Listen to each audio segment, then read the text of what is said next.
So, what's up sa inyo mga bossing? Mabilis ang vlog lang to. Ang dami rin kasi nagtatanong sa akin nito. Sa mga post ko, minsan may nag-message kung ano ba yung gamit ko daw na rear set or shifter para sa Megaforce Fi. So, nagawa ko na to ng vlog dati pa kung ano yung mga pinabit ko sa motor ko. Pero, sige, ipapakita ko sa inyo specific lang sa rear set na gamit ko. So, tara, let's go. Ito mga bossing yung rear set natin. So, ito yung sa right side. So, ang gamit kong rear set, ayan, Racing Boy version 3 transformer. Yun kasi yung tawag nila dito sa rear set na to dati pa. So, hindi ko alam kung yun ba talaga yung tawag. Paki-correct na lang ako dun sa mga merong ganito rin na rear set. Ayan. Bali, itong rear set pa lang to, salpak lang to sa Megaforce Fi. Ayan. So, plug and play siya. Halos 10 years na rin to sa akin. Kasabayan din to nung motor ko. Simula nung nagpalit ako ng rear set.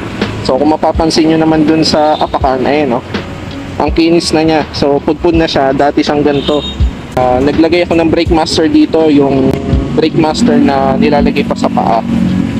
So, para hindi siya pangit tignan, nilagyan ko na lang siya ng dalawang tornilyo na CNC. Tapos, wala na rin tayong brake pedal dito kasi nga converted na yung preno natin sa kaliwang kamay.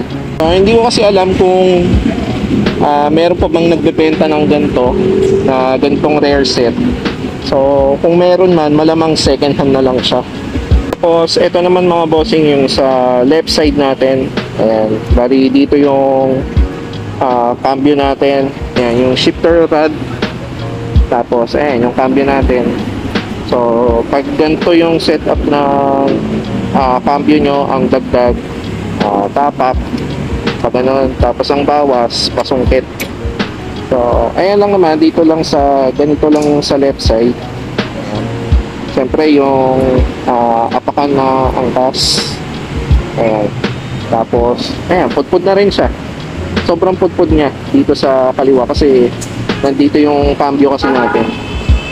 Ayan, kung makikita nyo naman, ganun na siya katagal. So hindi ko kasi alam kung may nagbebenta pa ba ng ganitong version ng shifter ng rear set pang Megaforce Fi.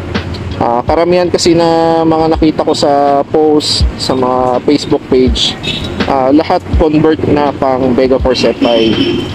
Hindi na siya plug and play yung mga nakikita ko. Swertihan na lang kung makahanap ng ganito.